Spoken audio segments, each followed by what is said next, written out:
Right. This is what I'm reading.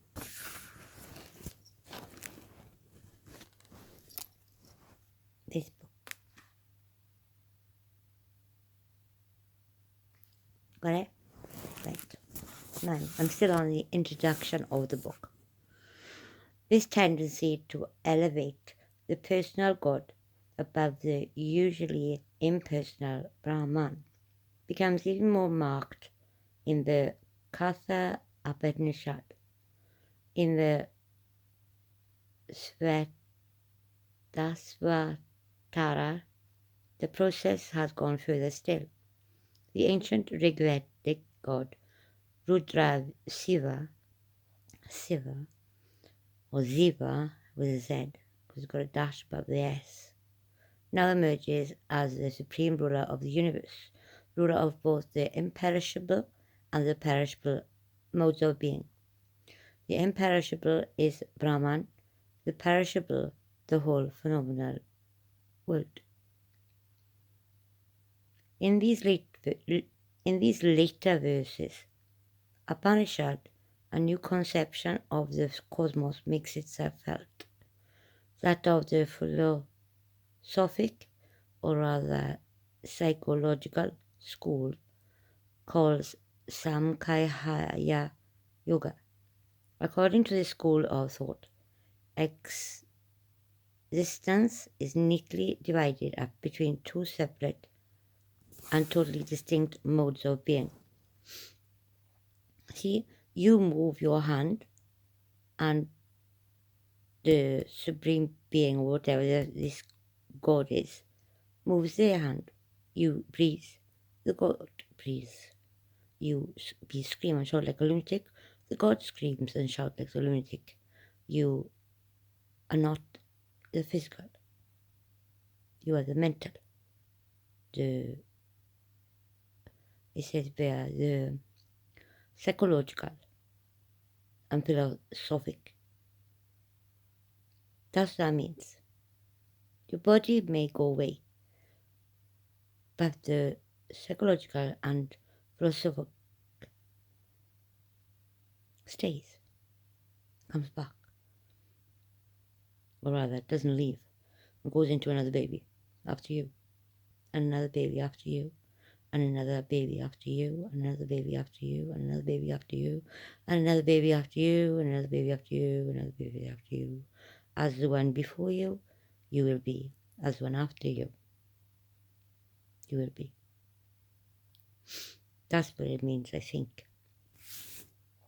I said a word, but I can't remember what it was now.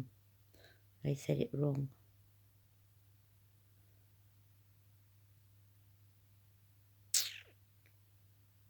In a different part. The last video I said the word wrong. Accident it was. But it says, same as in this passage, the video I watched earlier, the video I spoke earlier has got a word in it that's in the Catholic book. It shouldn't be in the Catholic book if it's Hindu. But that's why I said the wrong word. But it's the same word as was in the Catholic book. I can't remember what it is. See, it says there, Brahman is both a state of being, your life,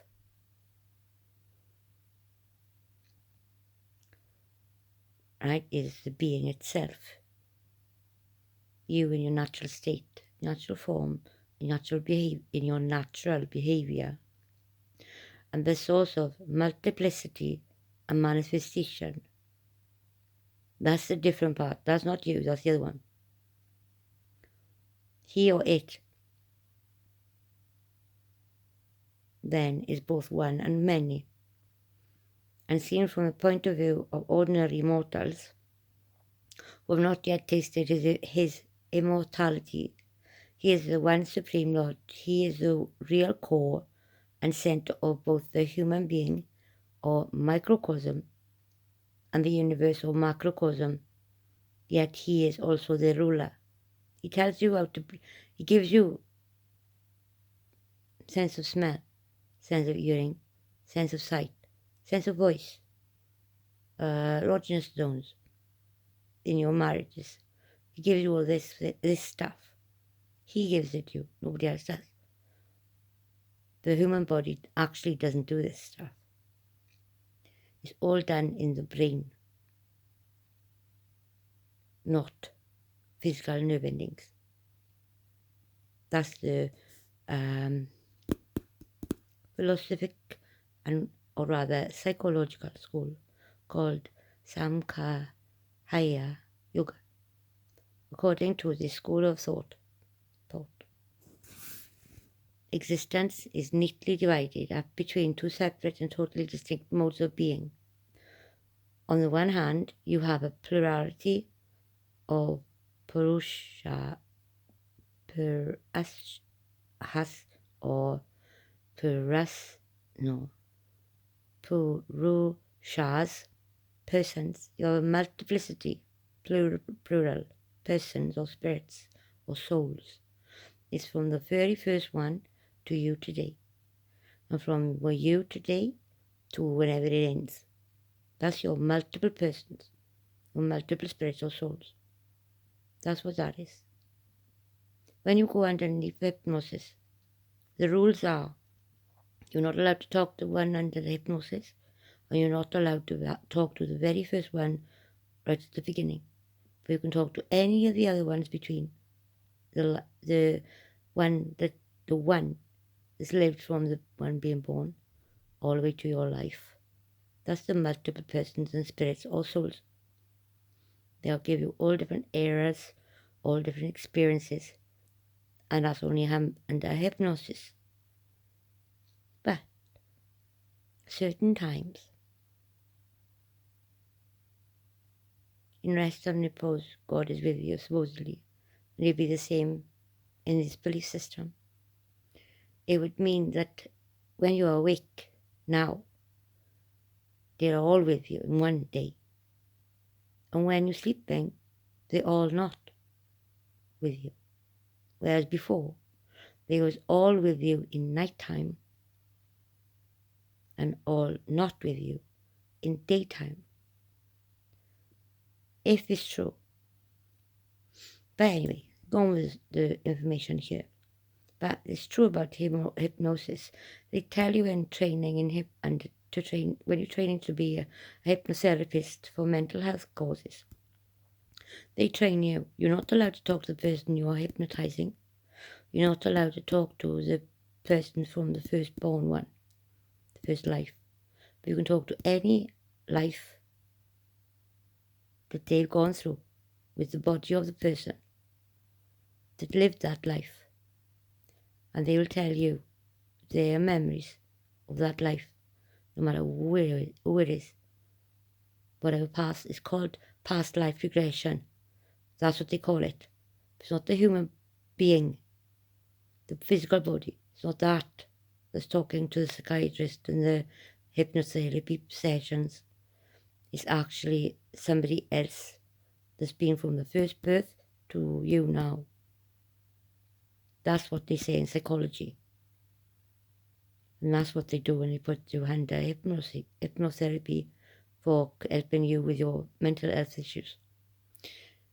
So I've been told by people who work in hospitals to help mental health teams. Now, if you went to somebody who was a guru in Hindu or Catholic or the Quran or any of them, and you told them this, they sit you down, explain it to you, and in 5 minutes sort you out. No need for hypnotherapy at all. Any one of them. Okay? It's only the non-religious people of science that call it mental health issues. Because everything described to me by mental health workers and counsellors of people I know who's been into mental wards. I haven't myself. They have described things to me that I've read this year in the Bible, this year in the Quran, this year in the Vedic texts. And they're all the same symptoms.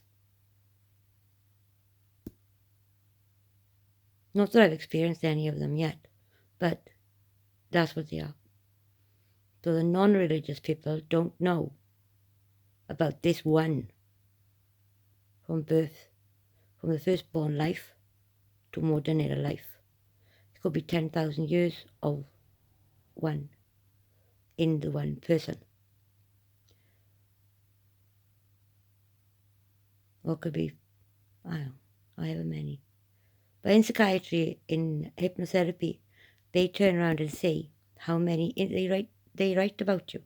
They write about you in their books, your past regression lives, LIVES. They talked about you in them. They talked about you in the 1800s, 1900s, 2000s. They continue to talk about you, thinking it's all special, but it's not. It's what is happening now. In rest and repose, when your body is asleep, they are alive. A-L-I-V-E.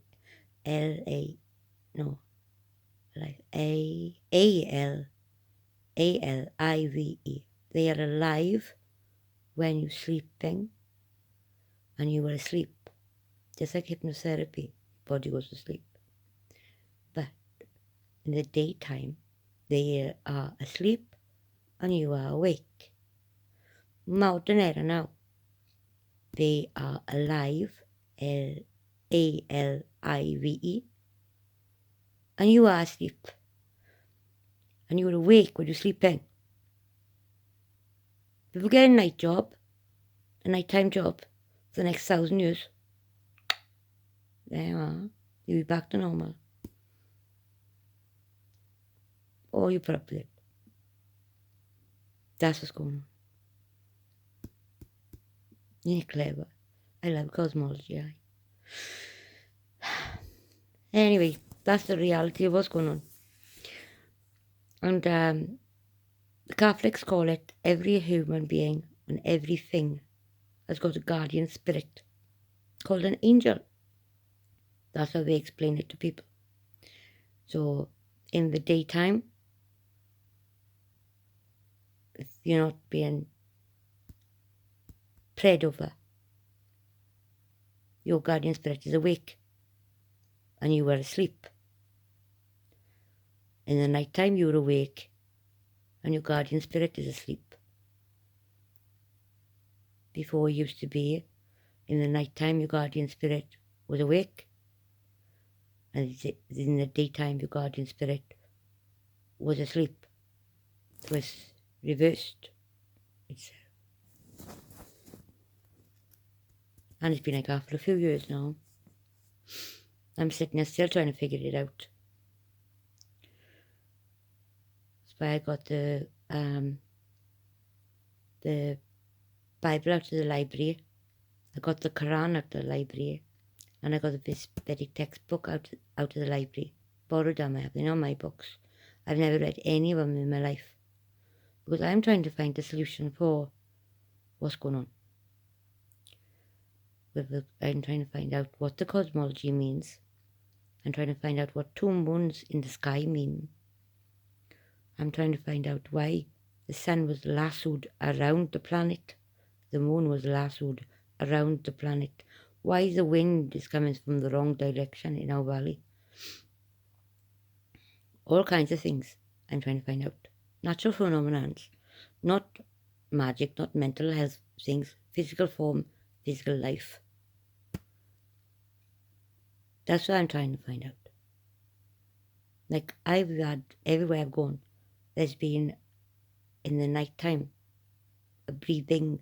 I don't get it, I'm not religious. There's been a breathing Jesus in the nighttime only. In the daytime, no breathing Jesus in the daytime. Now, there's breathing Jesus in the JESUS. Breathing one in the Instead of in the night time only, the little shit is in the daytime now. Okay? And the non-breathing one is in the night time. So I think it's a film set, and they keep moving him around everywhere, because I'm thinking I'm seeing things, but it's not. I'm not the only one who's seen him. A lot of people have. And we all ignore it, because none of us are religious. So we leave it for some Jews. Nah. And they can go and stand on a pulpit and read a book. I'm not doing that bloody shit. But I am doing this fun because I want to know who, what, when, and why. And what is the purpose? And why are they awake in the daytime when you were asleep? The human being is asleep and they are awake in the daytime. And you, the human being, is awake in the nighttime, yet asleep. There. You swapped over. Anyway, sounds crazy. But it's nothing to do with me. I didn't do nothing. In these later verses, Abbanis, oh yeah, and that what I said about what happened, about them being awake in the daytime asleep, and you asleep, and you were awake in the nighttime and they're asleep. That's what they had electric shock in the brain for in the mental health wards, because God, they don't want the public to know.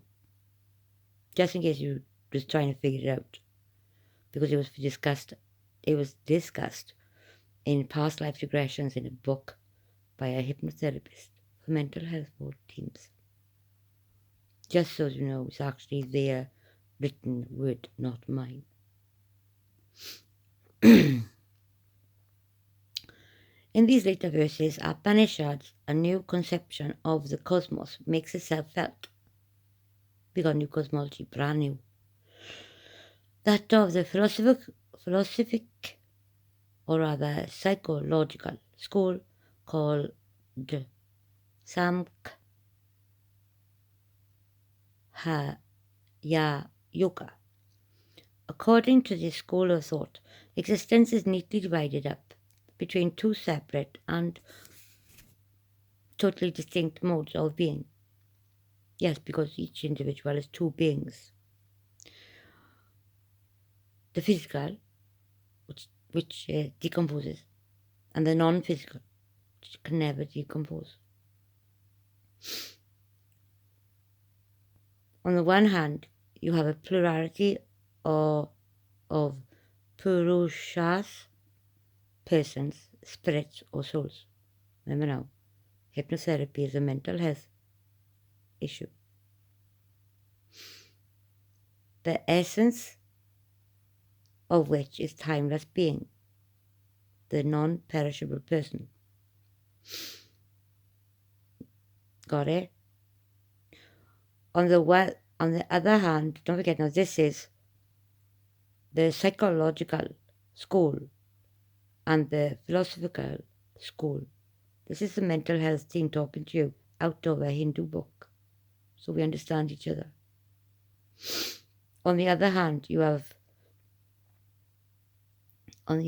and this is by hypnotherapists, on the other hand, you have prakriti, or nature, from which the whole phenomenal world derives.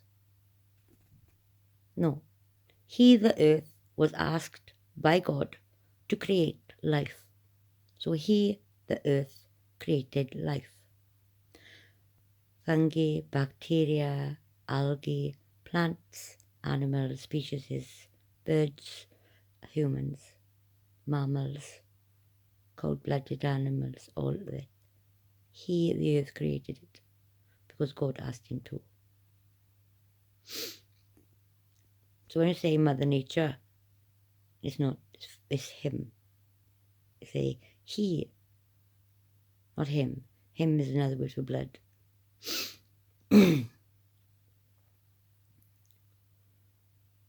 Or nature, from which the whole phenomenal, PHENO,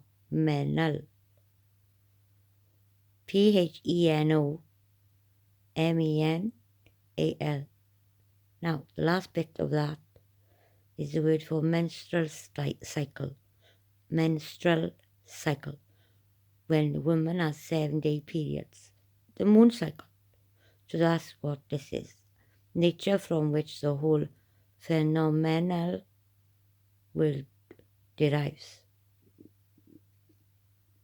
Originally, nature is in a state of pure equilibrium, balance and harmony, and rest.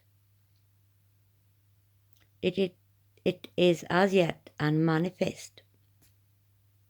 Yet even in this unmanifest state, nature is made up of 3 constituents called goodness, sattva, passion or energy, vaja, and darkness, tamas. When nature begins to evolve, the Purushas, for no apparent reason, become involved in nature. In other words, they become incarnate in men and other living creatures, like is happening now. This is because it went like this. Gone, back.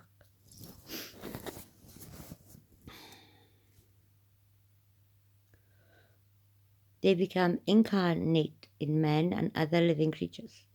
This is regarded as a terrible misfortune. I think it's very lucky, because otherwise we'd all be dead still. They are ensnared in space and time and the world of action, karma, or karman. Each Purusha now indwells a psychophysical organism which develops out of unmanifest nature. And this organism, in turn, is equipped with faculties, soul, buddhi. See below P.XXI. Ego, mind, 5 organs of senses, and 5 organs of action. You're given them. You was given them when you was awake in the daytime and asleep in the nighttime, so they could be awake. The same. Except now, you're given them in the nighttime, and they got them they're not giving them to you in the daytime anymore. Through all of these, the 3 constituents of nature act. That is to say, they involve, and don't forget, this is my very first time reading this book. I've never read it before. Through all of these, the 3 constituents of nature act.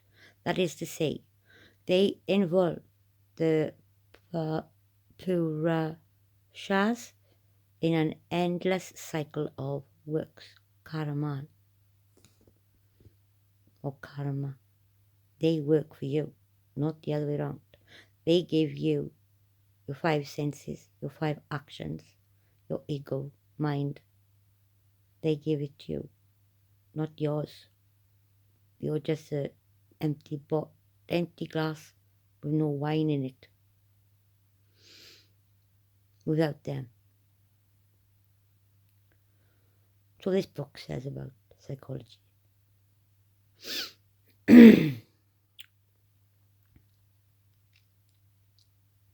And that's what Hinduism believes in Hindu place in India, which has got a different name for them, and the Westerners call it India. But it's not, it's a different name.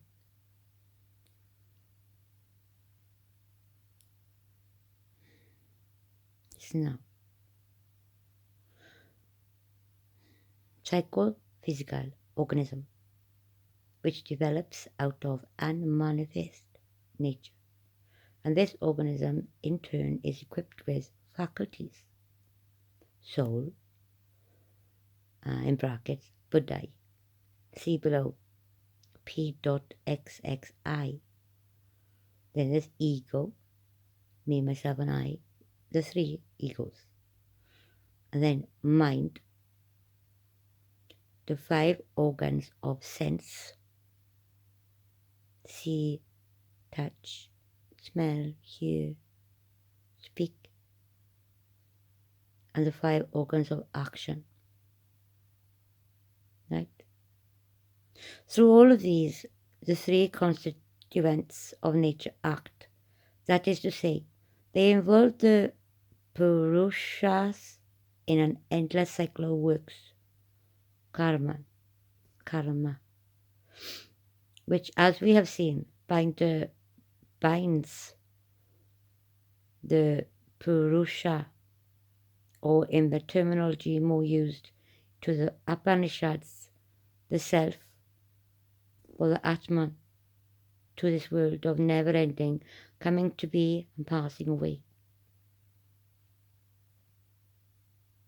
The self's only true salvation consists in its return to its original state, which is one of timeless bliss, in perfect isolation both from nature and also from all other Purushas. Right, I'll explain this to you. In the Book of the Dead, called the Bible, you were not allowed to bleed. You were not allowed to wank. You were not allowed to visibly see any woman. The Book of the Dead, called the Bible, is only for men, no women. And at the end of their life, they have no heir, and they die. They don't come back. That is the end. The end of the Purushas. None of their DNA ever comes back. That's the real point of the Bible. And now, anybody or religion is from the Bible. That's what is supposed to happen. You're not supposed to, if you're female and you read it, you're not supposed to have no children. You're not even supposed to have your period. You're not supposed to have your first period ever. That's what makes you a Bible believer, a Christian. A man is never allowed to wank. A man is never allowed to marry and breed. A man is never allowed to marry. A man is never ever allowed to see a woman. That is a Bible book law.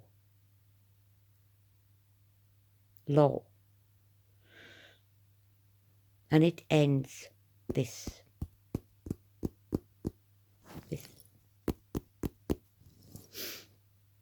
Okay? Ends it 100%. Stop dead. There is no more soul. There is no more spirit. There is no more persons. It ends. And you, the human, who reads the Book of the Dead, who's never had sex, who's never bred, never got married, never had a period, never wanked. You go to heaven.